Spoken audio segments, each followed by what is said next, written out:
Thank you, Glees, for that suspiciously grudging introduction. And thank you very much, ladies and gentlemen, for coming on such a beautiful evening at that.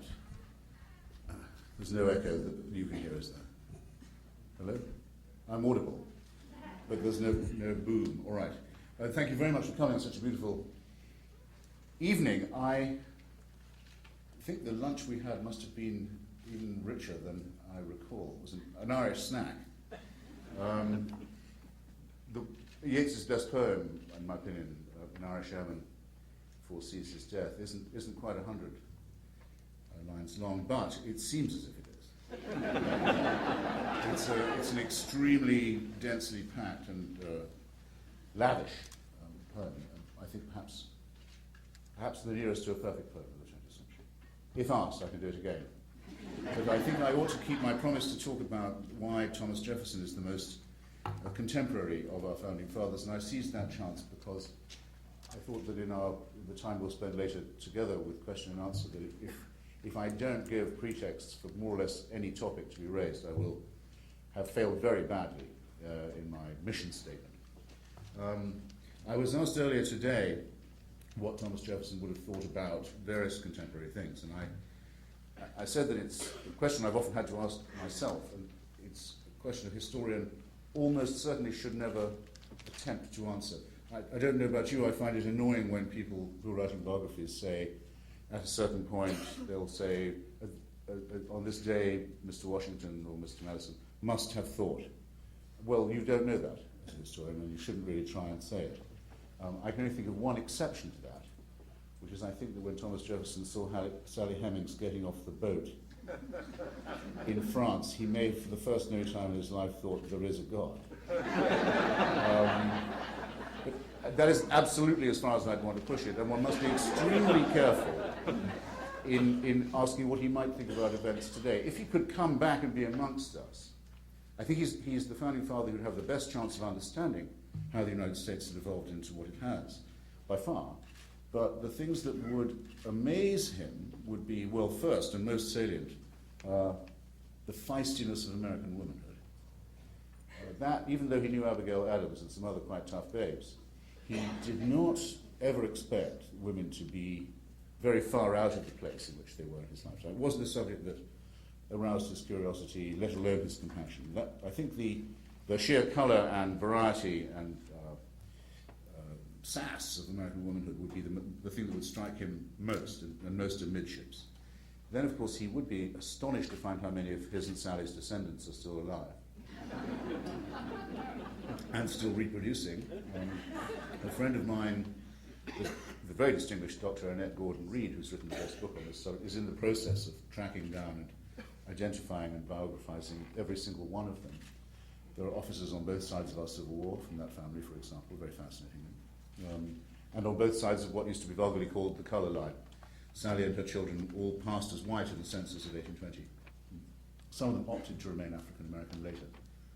Many, of course, of them have married again and contributed even more to the melting pot. It's actually a very extraordinarily touching story.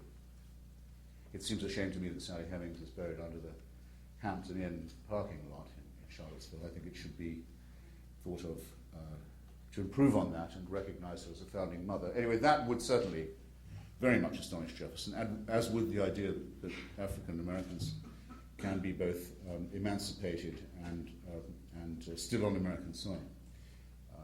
Continues to very much doubted. And finally, and I say this with some gravity in Michigan, he would look you in the eye with great reproach at the fact that Canada remains unconquered. And I have to take the opportunity while I'm here to say that what has the youth of Michigan been doing all these years? Is there no pride? Is there no... Where is the gallantry? Where is the spirit of national self-sacrifice? I hope when I come back here, something will have been done about the Canadian question. I plant this seed now. It is actually pretty outrageous that Her Majesty the Queen is still recognised as the head of state anywhere on the North American continent. I came here to get away from all that, as did most of your ancestors, and I leave the thought with you. Well, in order for us to approach Mr. Jefferson properly, I think one has to do it under it can be a mistake to announce how many headings I'm going to speak under, but I will let you know, and I'll be as terse as I can. 4 of them. The Enlightenment, nation building, war and revolution, and slavery. And to start with the Enlightenment, I think one could say that if 18th century Philadelphia was not exactly 5th century Athens, it was nonetheless a very remarkable city at a very remarkable time and a magnet for all kinds of talent, not just intellectual and philosophical, but practical and medical, if you like, scientific. To it were drawn people from all over the world.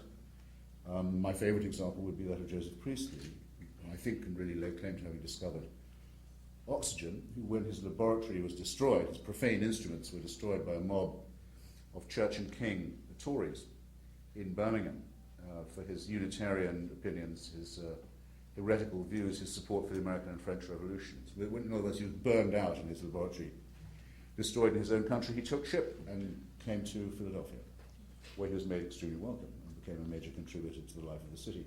Thomas Paine was wafted over to Philadelphia in the same way. The most unacknowledged of our founding fathers, subject of my next book, with a letter from Benjamin Franklin in his pocket recommending him to people, and very soon became part of the ferment of the bookshop and cafe and coffee house and ale house culture that was to lead to the incubation of the artisan form of the American Revolution and the wonderful pamphlets that led to it. Benjamin Franklin, of course, is the senior citizen of all this, and Thomas Jefferson and Benjamin Rush, a great physician, are others. The polymathic nature of Mr. Jefferson is what has to strike anyone who reads about it, let alone someone who tries to write about it. This is a guy who could have been, well, very nearly was, and in fact was for a time, a very excellent lawyer. He could have been the greatest lawyer of his day very easily. He could have been and was a very great architect.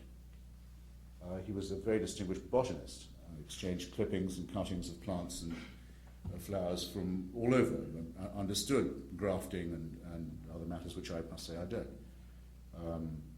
Though he was good at viniculture, which I do have an interest, and though Virginia wines are still not yet quite up to snuff, they're a lot better than the Connecticut Chardonnay, I can assure you of that.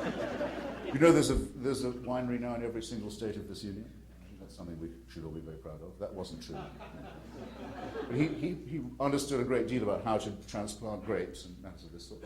He was able to advise Dr. Jenner, the man who discovered how to inoculate people against the great scourge of the day, smallpox, on how to transport this vaccine without it losing its potency by finding a means of keeping it cool for transport.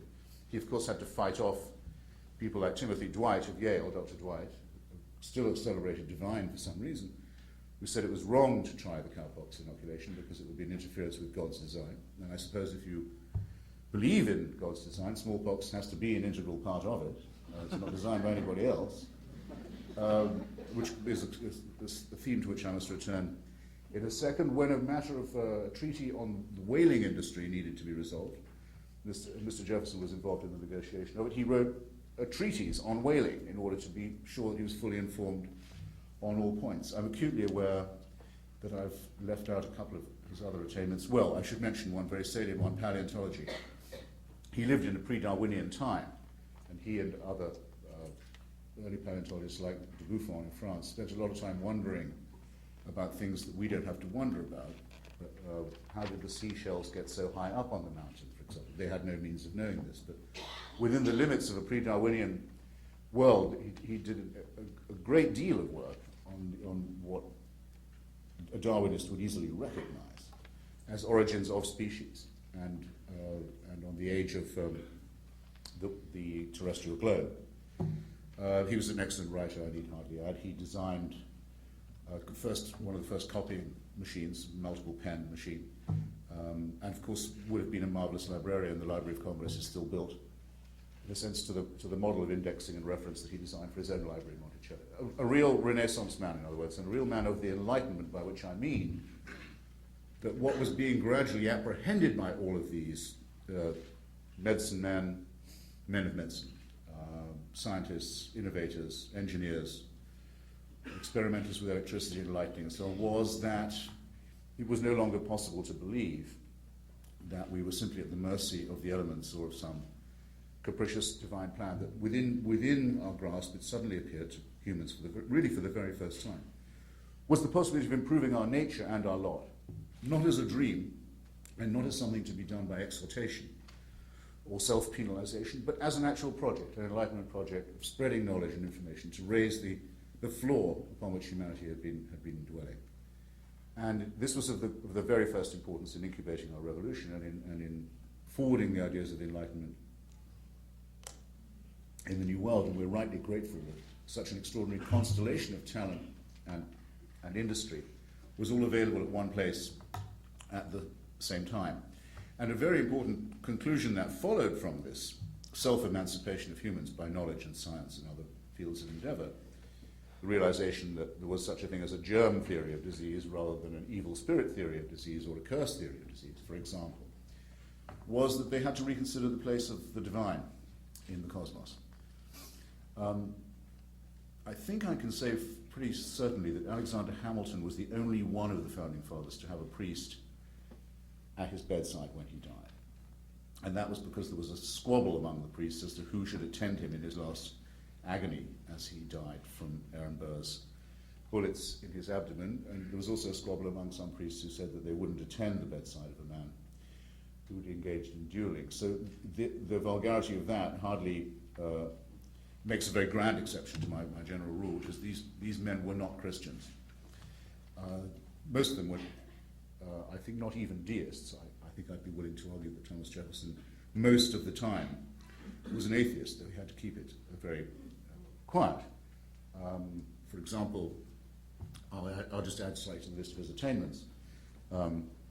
After he's been in power for 25 years, which is after he's been governor of Virginia and after he's written the Declaration of Independence, after he's retired from the White House, in other words. Still ahead of him is the achievement of creating the University of Virginia at Charlottesville, the first secular university in the country, and the authorship of what we call the Jefferson Bible, which the Unitarian Church can and still will give you a copy of, and so will Congress if you go and ask for one for free.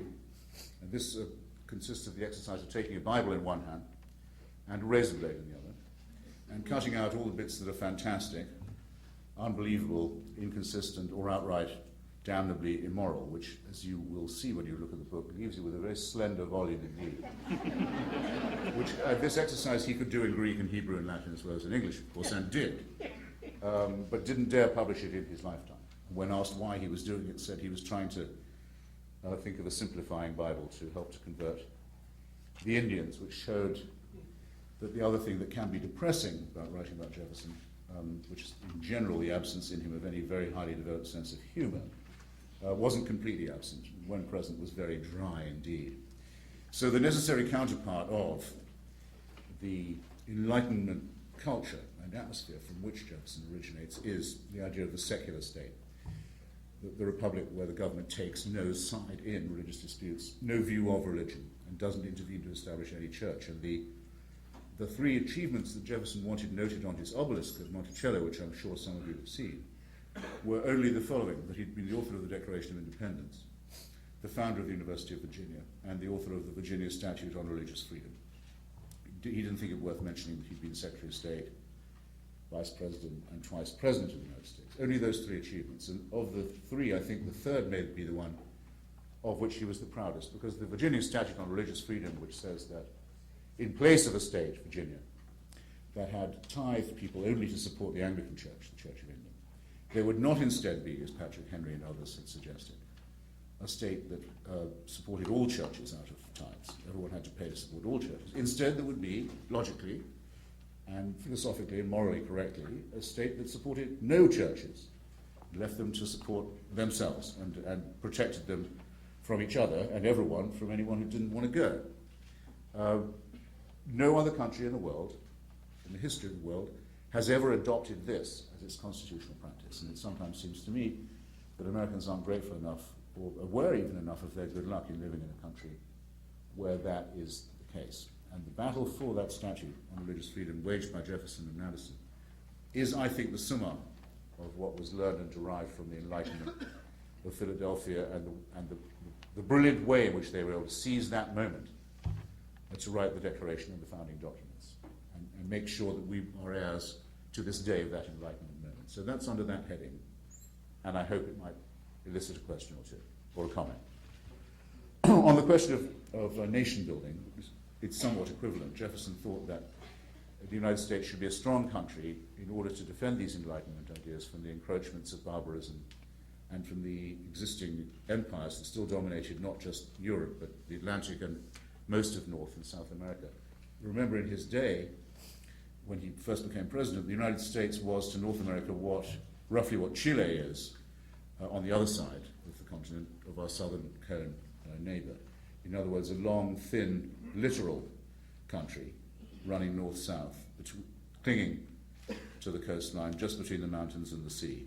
The United States could have ended up looking like that. Jefferson was absolutely determined that this not be the case, that there be as much expansion as possible of the ideas of the Constitution into the new territories and the expansion of population, the encouragement of people to reproduce and to have the fortitude and the optimism to move out and spread the word. And he cared about this so much that he was able to sacrifice one of his most cherished principles to it. His most cherished principle as President and as Secretary of State was to defend the French Revolution from the British Empire at almost any cost. In fact, most of his great political mistakes were made from underestimating how badly the Jacobins had debauched the French Revolution. He wouldn't, in a way, agree to hear bad news from Paris in their years, and was a fierce partisan of the French against the British in all matters, until an event which we don't pay enough homage to occurred.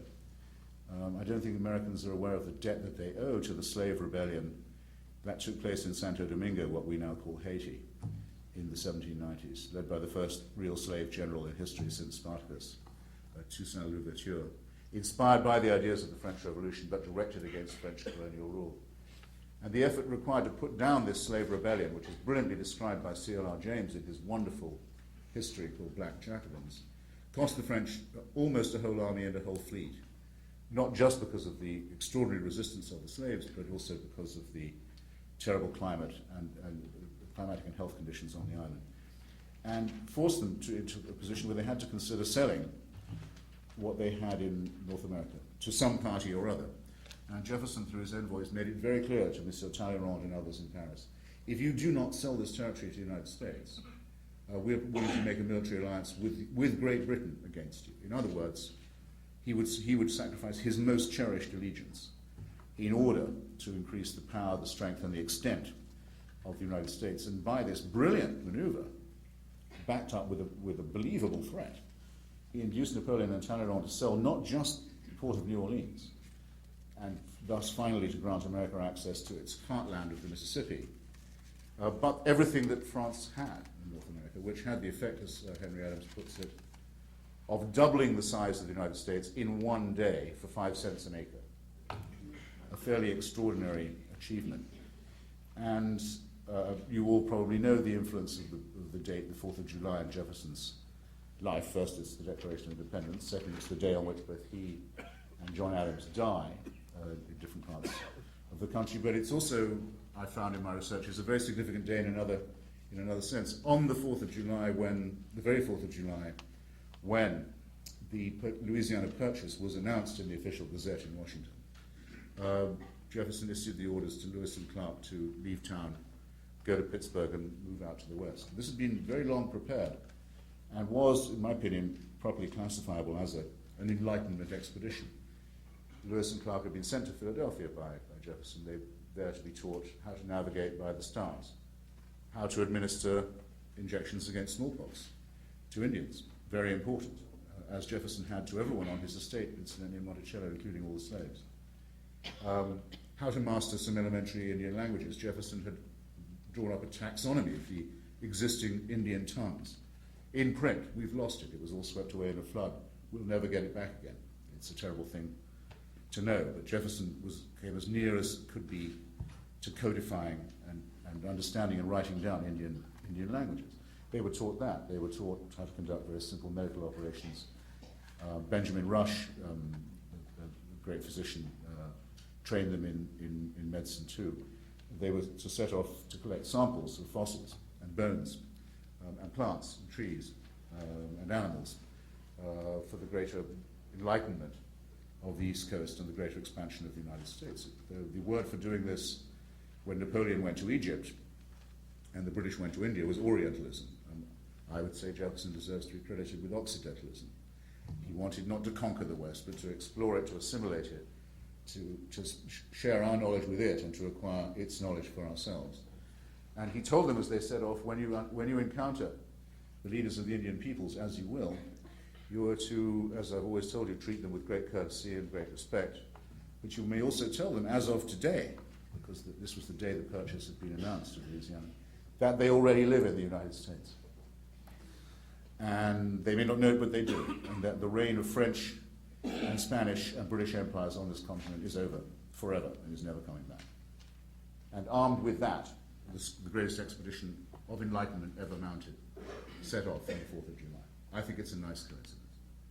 I don't believe there's a special providence for the United States, but sometimes I'm tempted to think about it. So that's quite an achievement for a president. In other words, by the end of his presidency, the country, he's not president of the same state or the same country. He's president of a vastly larger empire and a very rapidly expanding dominion. And it's evident by then, because he's talked to people who are thinking about Alaska and the Northwest Passage and California. It's evident by the time he's over that, yes, we will find the West Coast, and we will have a continental-sized republic, and it will only be a matter of time before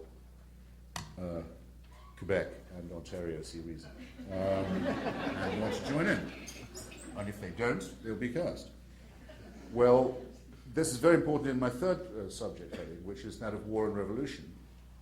I've more or less dealt with the revolutionary side of it. I mean that Jefferson's concept of war was a revolutionary one. He was the first president ever to send American forces overseas, and he'd been planning to do it for a very long time, because the state of affairs was as follows.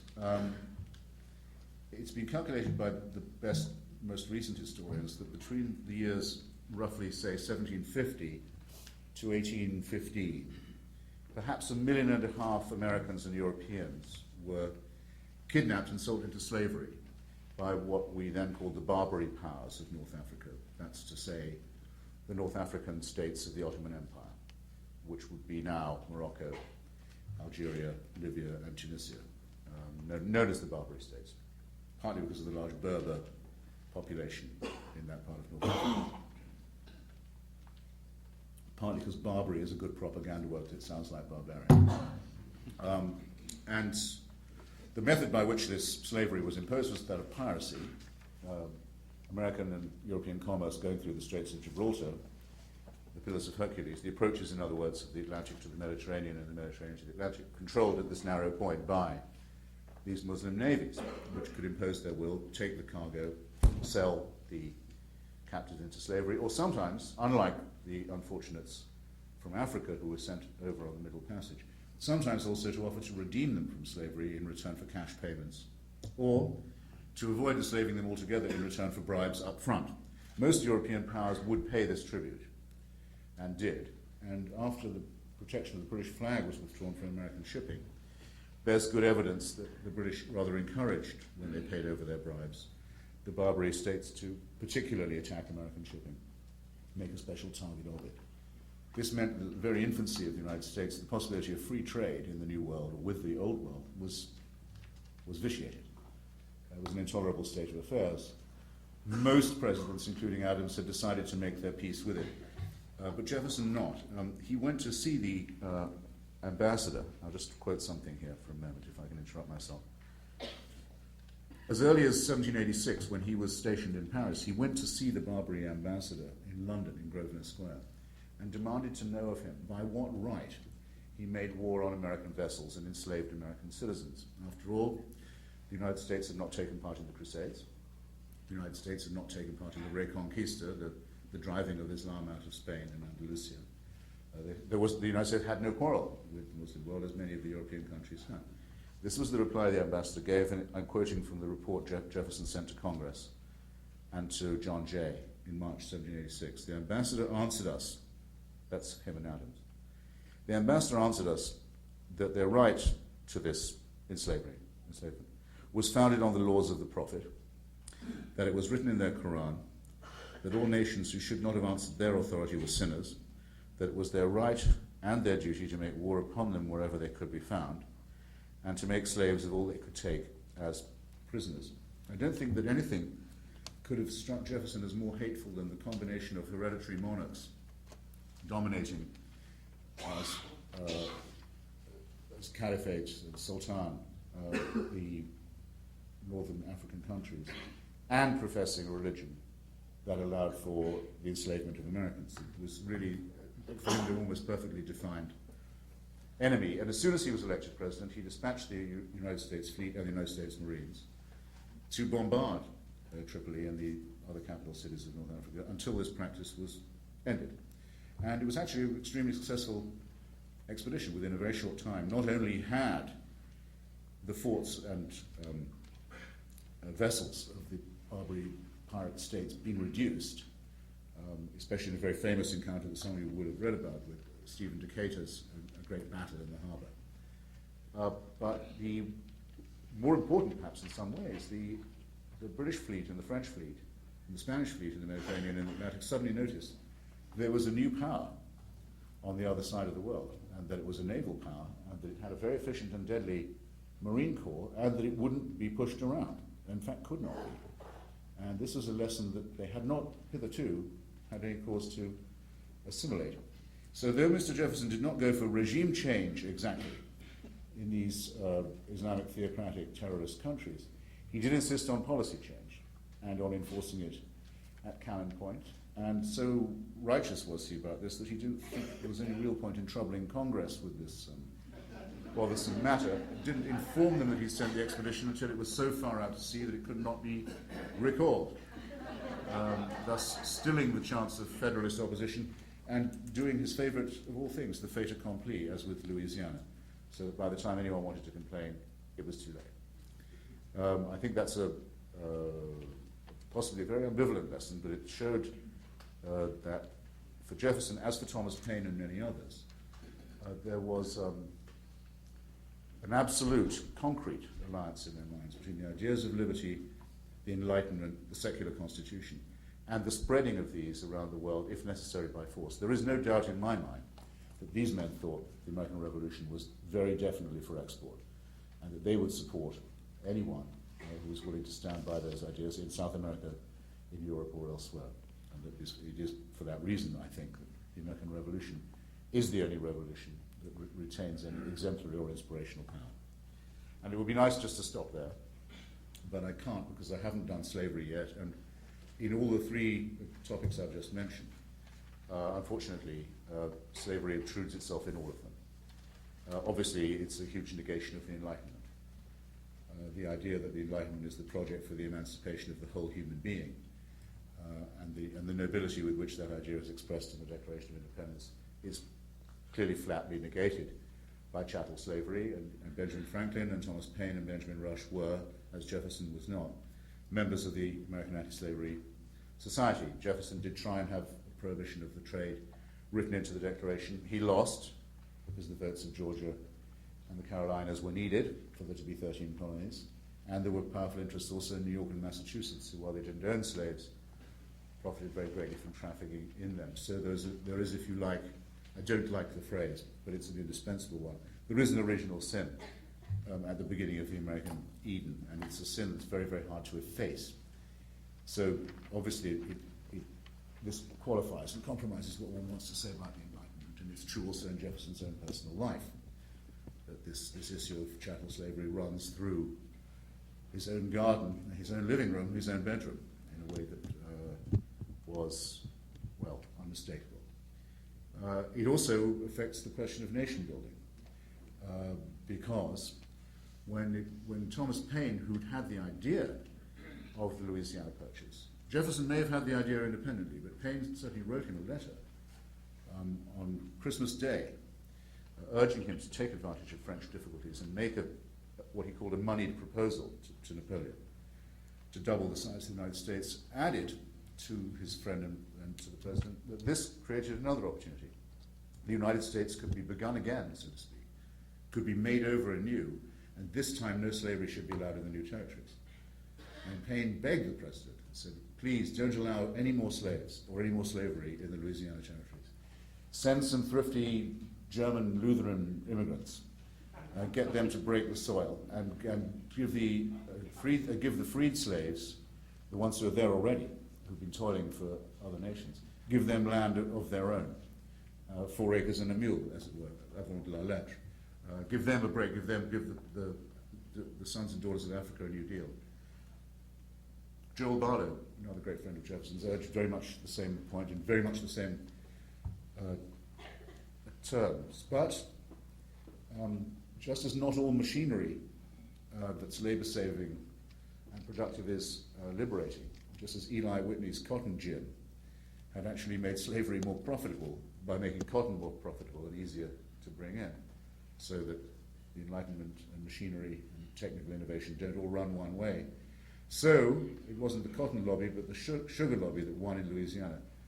Somebody had to get that sugar cane in. Otherwise, Jefferson feared other Caribbean countries would outdo the United States in the sugar business, and that meant keeping the slaves at work. And indeed, worse than that, unloading new ones at the port of New Orleans, a discovery that when it was made very nearly broke Thomas Paine's heart. So not only was the original sin, the original stain, spread and extended, but by the carving of new states, and the cloning, if you like, of new states from the Louisiana Territory, which began very quickly, the momentum was begun by which, by the time Jefferson died, the number of slave states in the Union was approximately equal, and finally, as you know, with Missouri Compromise, became equal to the number of non-slave states. And at that point, we know that one of Jefferson's legacies to us is going to be the Civil War, and that later presidents and later Americans will have to deal with what he's left behind us. And it's no story, no account of either of his enormous importance in our history or of his immensely contemporary relevance would be complete, I think, without that, and without some reflection on how, personally and individually, this subject was imbricated with his own life. The great poet Horace used to say, De te fabula narrator. No, he used to say, to be exact, mutato nomine. Mutato nomine et, de te fabula narrator. Change only the name, and the story is about you. Well, ladies and gentlemen, this story is about you and about all of us, and I hope we'll have some time to discuss it further, and I'm very grateful to you for coming. Thank you.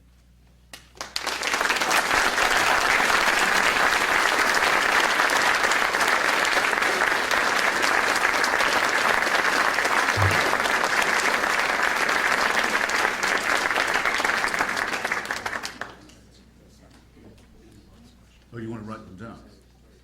I was going to suggest they write questions down. Okay. We're not screening them, are we, or anything? Okay, boring questions will be torn up. I don't mind if people want to get up and ask a question, but I yield to whatever the etiquette is here. Okay, well, all of you, I think, have a card where you could write down a question. If you want to write your question down, pass it to the end, and then they'll be collected. They will not be edited out, but we get so many questions that tend to be the same that this would be a good way to organize them. While you're doing that, I'd like to ask the first question. So. Write it down. You asked for that. What could President Bush, or what should President Bush most learn from Mr. Jefferson? Well, in my opinion, he has already adopted one Jeffersonian position, which is to say that the existence of theocratic terrorist states and movements is incompatible with the existence of the United States. Coexistence with these forces is not possible, which I would add is a good thing, because it's not desirable either. I don't know if President Bush knows anything at all about this struggle, say, over the Barbary Coast or any of these other questions, or whether it's just instinct in him, but he seems to have taken the position that there's no compatibility. There'll have to be a fight about it. in a praiseworthy manner, in my view. I think that he, as a Republican, might not want to cite Jefferson as his authority, but the idea that the United States should make it its business, should interest itself in the spreading of democratic ideas, is certainly a Jeffersonian one. It's not a Federalist one. And to that extent, probably rather unwelcome to the president. Well, I mean, I think we can say for sure it's unwelcome, because when he ran against Vice President Gore, Mr. Bush and Mr. Cheney, as you remember, ran as isolationists who were opposed to nation building, opposed to the dispatch of American troops on humanitarian missions, in favor of the lifting of sanctions on Iraq and on Libya and so forth. So that their conversion while in office to a form of American, I don't know quite what the word is, idealistic, some people call it Wilsonian. Jefferso-Wilsonian interventionism is a remarkable thing to have seen, and the fact that it is rather made up as it goes along and has come to its practitioners as a surprise and isn't exactly what they had in mind in the first place can be seen from the extreme incompetence with which the policy has been implemented.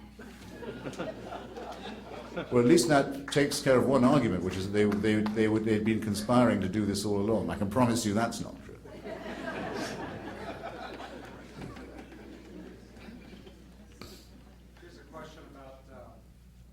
Is the current war, is a clash of civilizations inevitable into the future between Islam and the West? Yes. Sure. Yeah. There's no. Let me put it like this. Some people say, in fact, there's recently been what's, I think, preposterously called a national intelligence estimate about this. Estimate is certainly the right word. It's not in any sense a finding. It's a piece of subjective impression mongering. But anyway, the finding or the whatever the word I'm looking for, the estimate is that a great number of Muslims are annoyed by our policy, and that thus, and violently so, and thus we are, to a certain extent, a word I also distrust, less safe. Quite how safety is measured in this, or by what means it's estimated, is quite beyond me. I mean, it seems to me, if one asks a question like, does going to war make one more safe? One asks a question that is flat out incoherent, and will elicit, if asked, stupid answers, which is what we have been getting from our intelligence community in any case for the last 2 or 3 decades. However, let's say, all right, we should take care not to make enemies. Well, what care would we have to take? Let me give you the instance of Denmark. Small northern European democracy, multicultural, open-hearted, large immigrant population, no history of imperialism in the Middle East, spends most of its diplomatic efforts and money in the region on helping the Palestinians, has its embassies burned, its diplomatic immunity violated, in countries, by the way, in the capital cities of dictatorships that normally don't allow demonstrations of any kind. Danish embassies are put to the torch. Random Danes and other Scandinavians who might look Danish are hunted down in the streets and killed. Danish diplomats are violated. A conscious, very well-organized attempt, supported by several leading Arab governments, is made by sanctions and boycotts to destroy the quite vulnerable Danish economy, and so on. And what is the ground of grievance here? That the Prime Minister of Denmark will not break Danish law by intervening to stop the publication of cartoons in an evening paper in Copenhagen. Now, that's all it takes to make enemies, you understand. And it seems to me that people who say let's not make enemies under these conditions are being flat out masochistic. Sure, we can avoid their ire, just as long as we're willing to destroy everything that makes our society different from theirs. Well, I'm not ready to do that. I'd rather fight it out, if it takes all my life. Okay.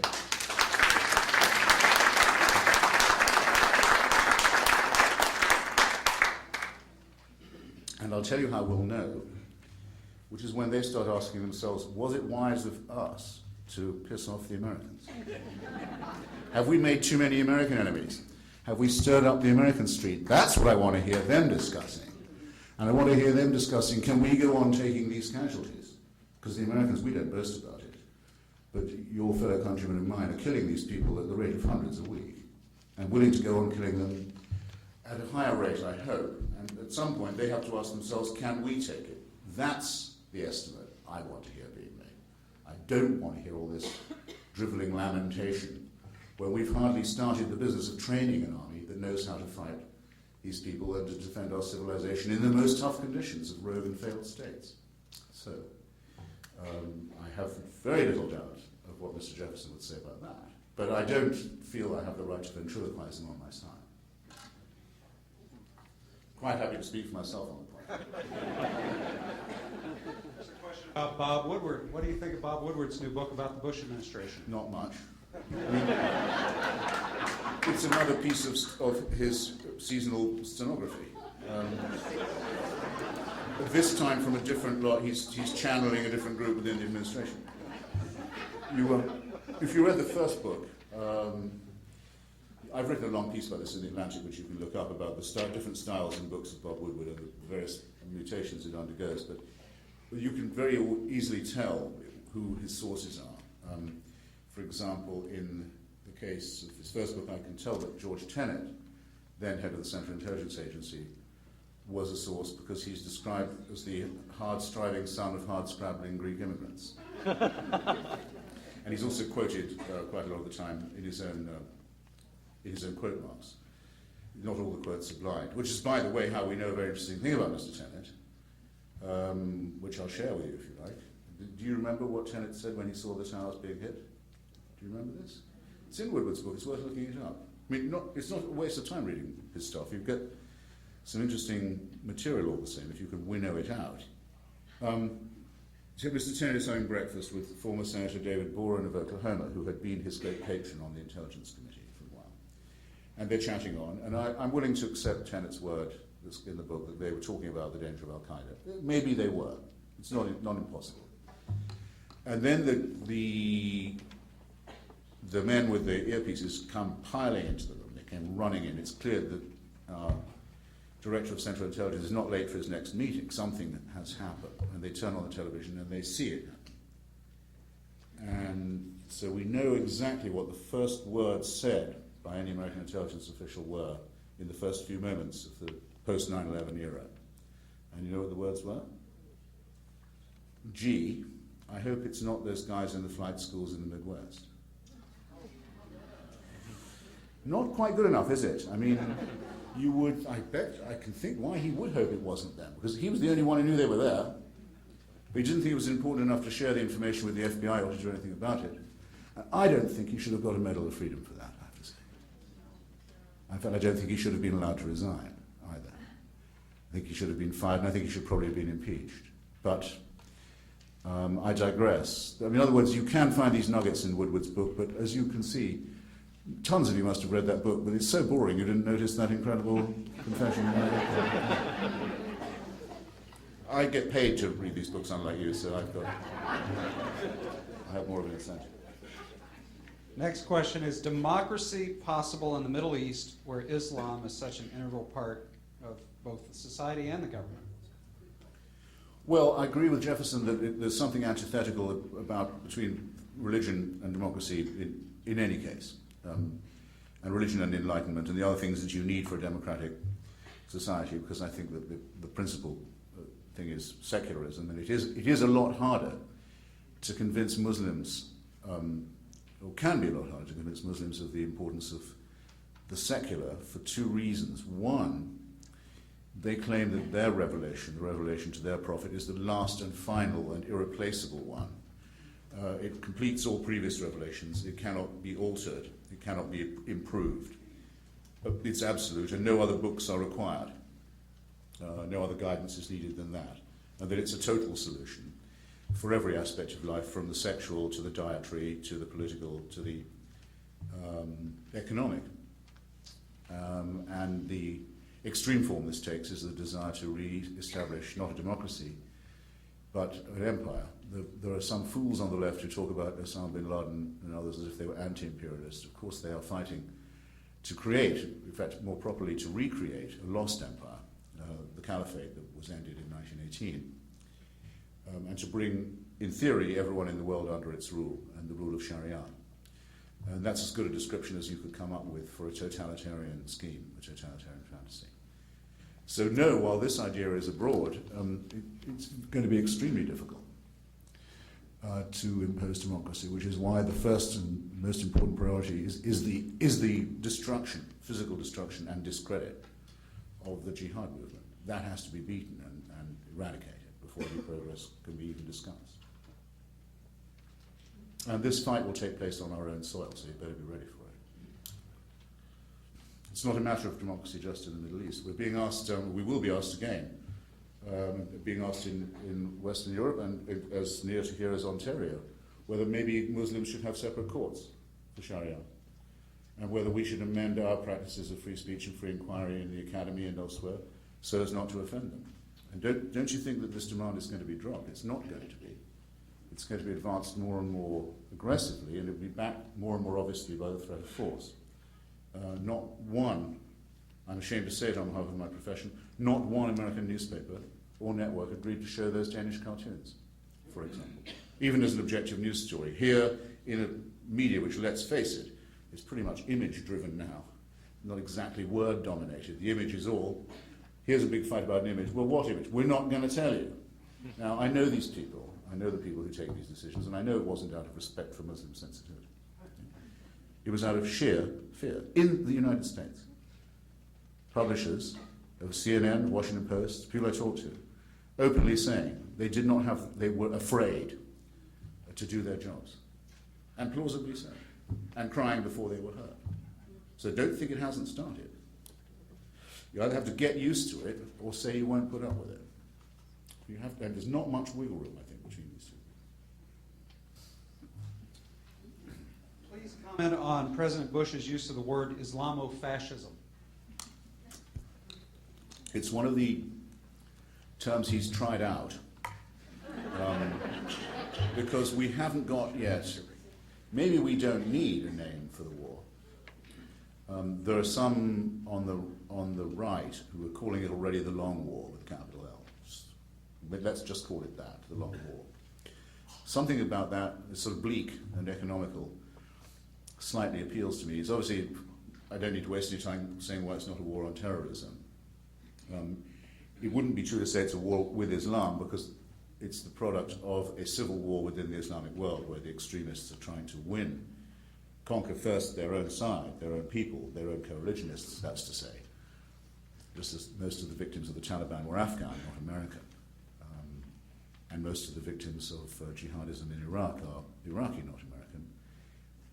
They hope to reduce their own population to slavery, and they hope to do it partly by impressing them with their willingness and ability to fight with us. So to encompass all that in a word is very, very difficult. I wrote on, I'm sometimes blamed for this currency, the currency of this coinage. I wrote immediately after September the 11th that I thought what had happened in New York was fascism with an Islamic face. Again, you can't say that every time. So some people have collapsed it into Islamofascism and said that I invented it, which I didn't. But I would justify it as a resistance to the totalitarian in the way that I just described, the caliphate and the Sharia law and the imposition of laws on every aspect of human behavior and conduct as implicitly totalitarian.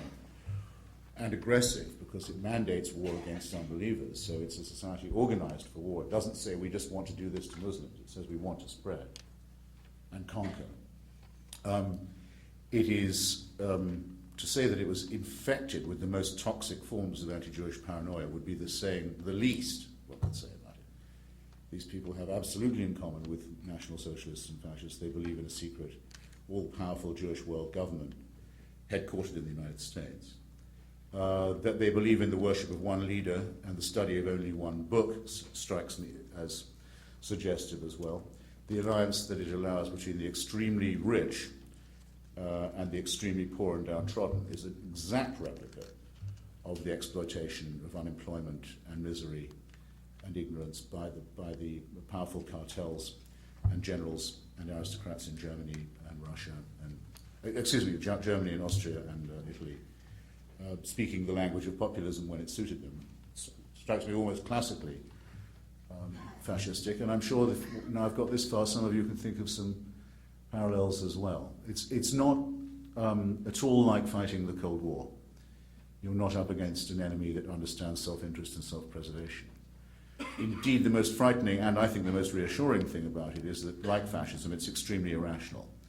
It has a cult of death, for example. It's not by accident that suicide is its most consecrated act, its most exalted act. It is highly superstitious and irrational, and it makes insane decisions. I don't think that any one of bin Laden's acolytes can now really wish that they had attacked the World Trade Center. They didn't know that within a very short time they would lose the two governments in the region that most favored them, that so many of their militants would be dead or in prison or on the run. They expected the United States to buckle very easily. That's why it's very important. I think it's the duty of every citizen to make sure that the rumor that the United States has no stomach for a fight and is run by mere hedonists who care only for their recreations and their most recent headlines and has no will to resist. That it's very, very important that everyone think of their own way of disproving that proposition. Is the United States an empire? And if so, what kind of empire is it? I've always argued that yes, it is an empire, and both in the positive and in the negative sense of that term. Empire of liberty was what Jefferson wanted to call the United States. It was one of his terms for it. He wanted, in other words, to have a continent-sized country that would be a democracy, and he thought that its boundaries could be quite wide. I mean, Cuba could easily have been a part of Jefferson's union if he'd had the means to do it. Sometimes wonder if it wouldn't have been better than having Cuba as a semi-colony, which was the solution actually adopted.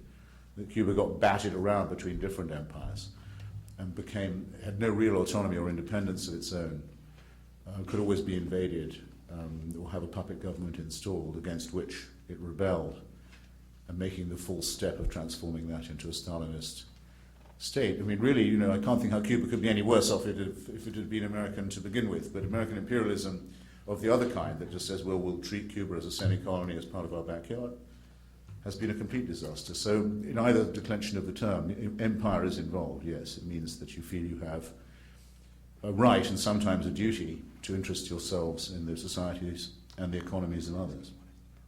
You have to be quite an arrogant son of a bitch to think that, but I mean, where would America be without arrogant sons of bitches?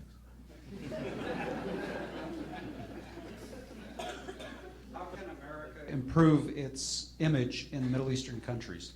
Shouldn't be bothered about that. It should worry. We should be asking ourselves what they should be asking themselves what we think of them. That's what I mean to say. I'm as fed up with this sickly masochism. Be more British about it, in other words.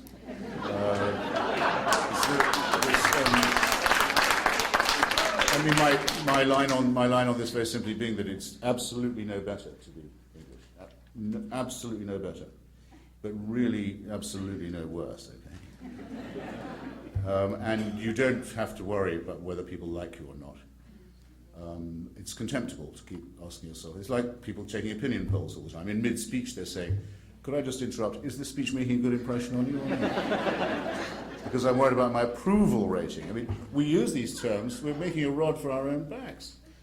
No, have a little self-respect and allow yourself to think that people who don't like you are probably jealous. Okay? Could be true. Could be true. Turning to Jefferson, there's an interesting question about the embargo of 1807. Why did Jefferson pursue that embargo so strenuously? Look, I didn't have time for this, and I was afraid I'd trespass on our time if I went on in this way, but a thing I should have mentioned and thought of was that Jefferson and Paine were very much ahead of their time in thinking first of what was called by Paine a confederation of nations. I can't remember. It's a prototype UN for the settlement of disputes by diplomacy, and a concert of powers to enforce things like the reduction of the size of navies, but also, if necessary, to intervene to support the independence of Spain's colonies in South America, which is would have been one of the projects, as was one of the great projects of the UN and the League of Nations decolonization. So Paine and Jefferson thought of that very early, and they also thought of using non-violent forms of warfare, non-military forms of warfare, economic warfare, in other words, the imposition of sanctions. Never been tried before. And it's a funny thing, actually. There are still people, Jeffersonians, who argue that policy would have worked if sanctions had been given more time. They're still arguing that in 2006. And you never know. Maybe if sanctions had been given more time. There are indications that actually on the French they were beginning to have an effect before Congress called it off. It's possible.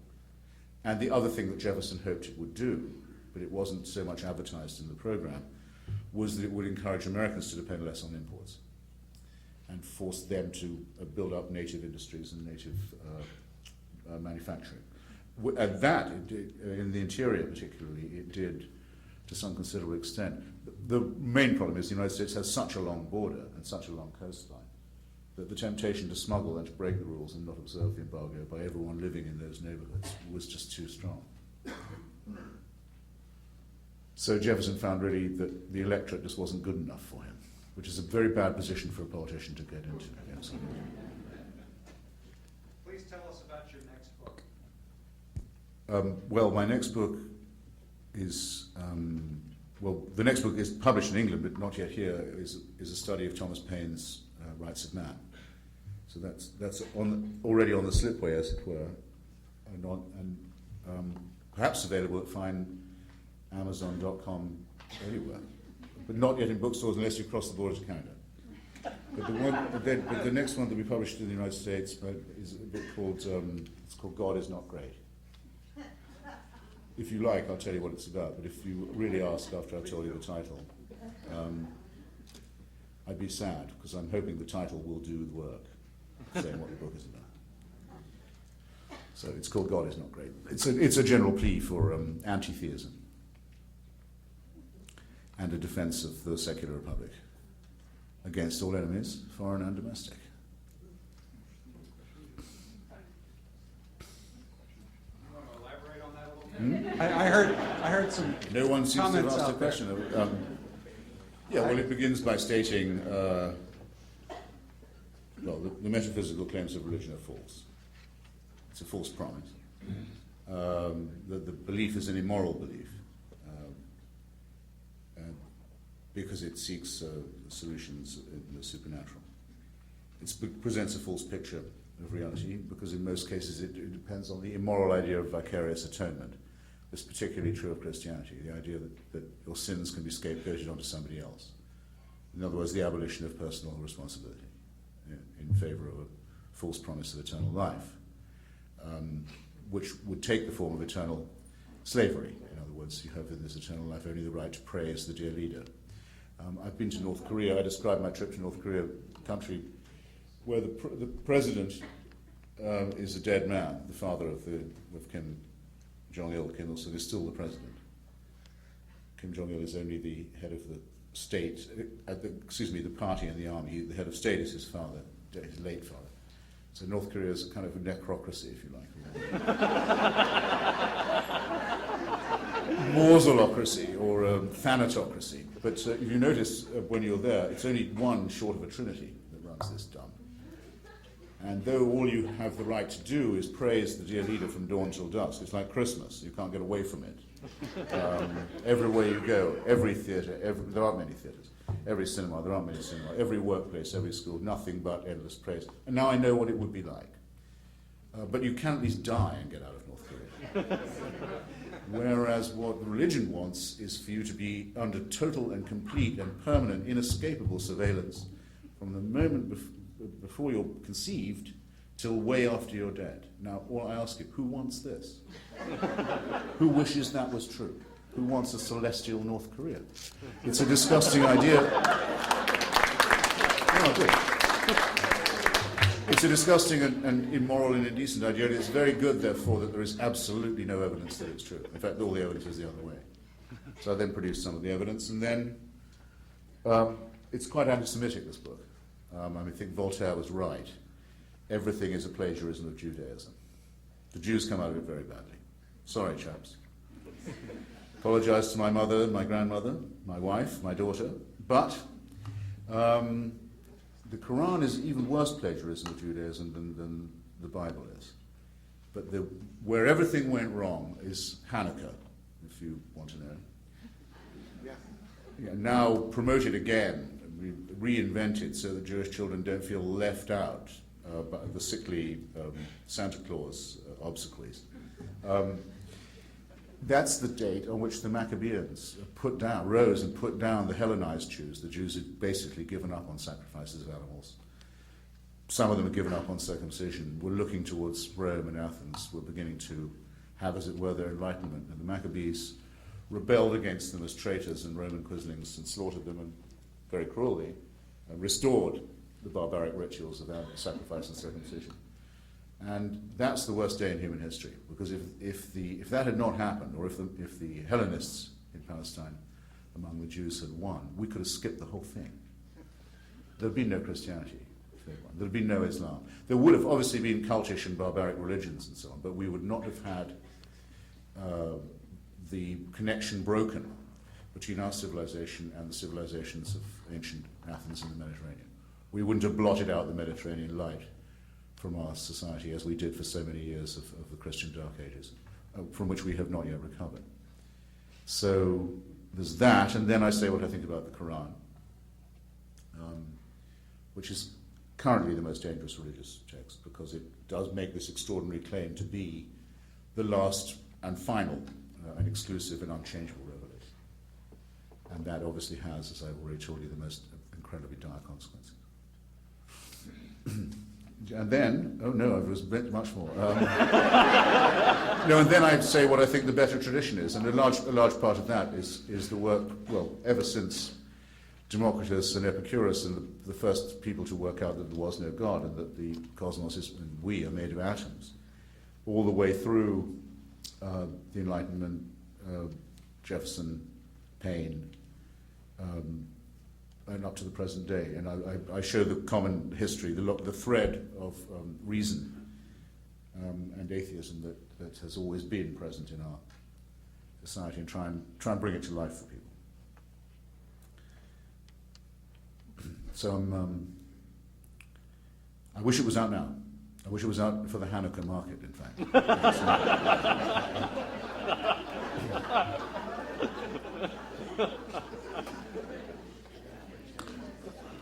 Speaking of markets and political markets, who would you like to see run for president in 2008? I would like it to be between John Edwards and Rudy Giuliani. That's what I would like to see.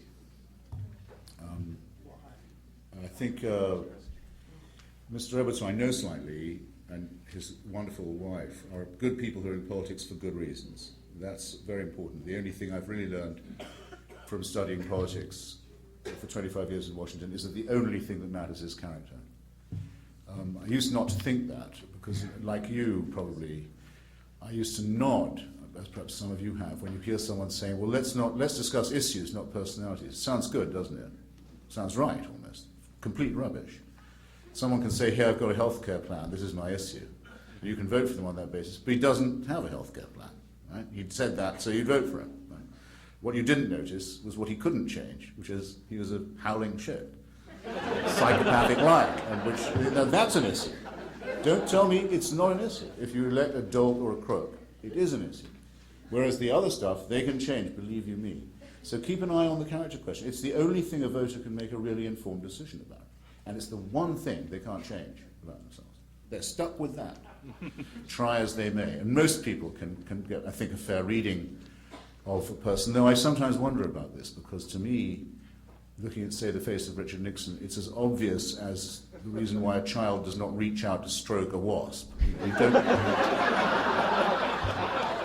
You don't have to teach your children, don't be petting the wasp. They know not to pet it.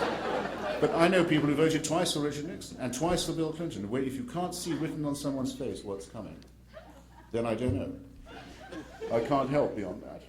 But Edwards is a good guy, he's in politics for good reasons. He listens to his wife, he's very smart and very principled. And Giuliani is mean and rough. And I think we may need someone mean and rough at the helm, since I do quite genuinely believe that the Defense Department's name should be changed back to the Department of War. In fact, we should have done that already, and a few other things too, just to make it plain that there's no going back on this and there's no compromise available. So it probably would be good to have someone with a bit of bile in them, because it's actually quite difficult to fight a war if you don't in some sense relish the idea of it.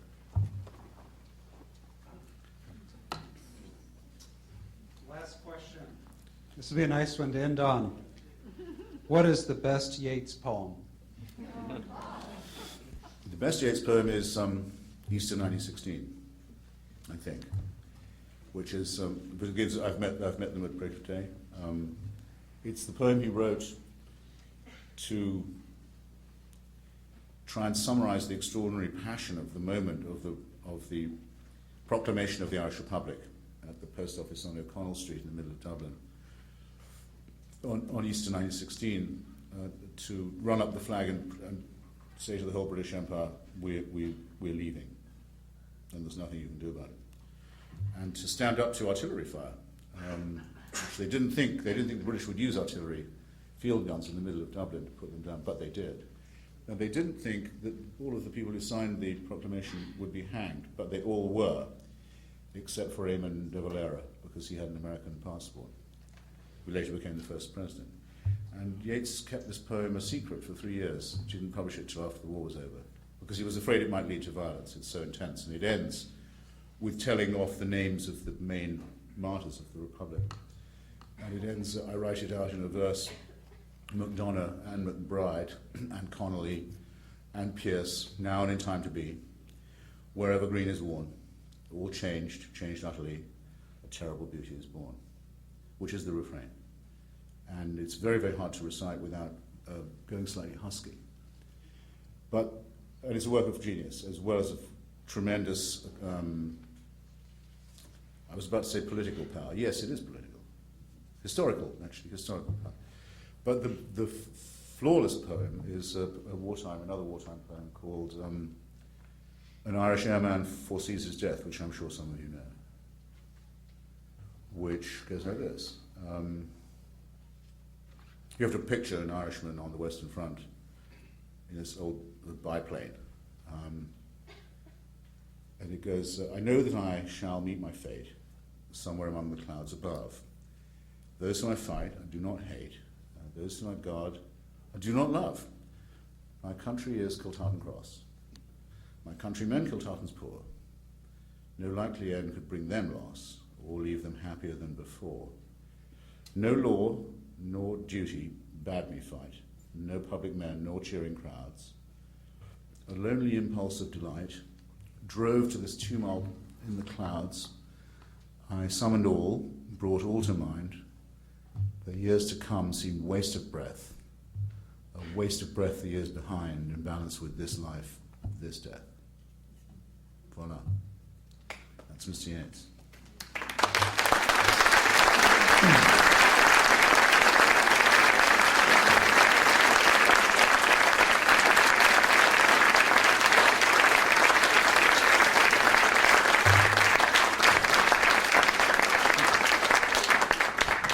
Thank you, Christopher Hitchens.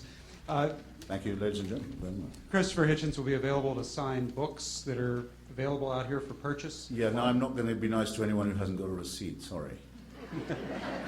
This is America, okay? The pro bono bit is over. So, see you out there. Thank you very much. Have a safe drive home.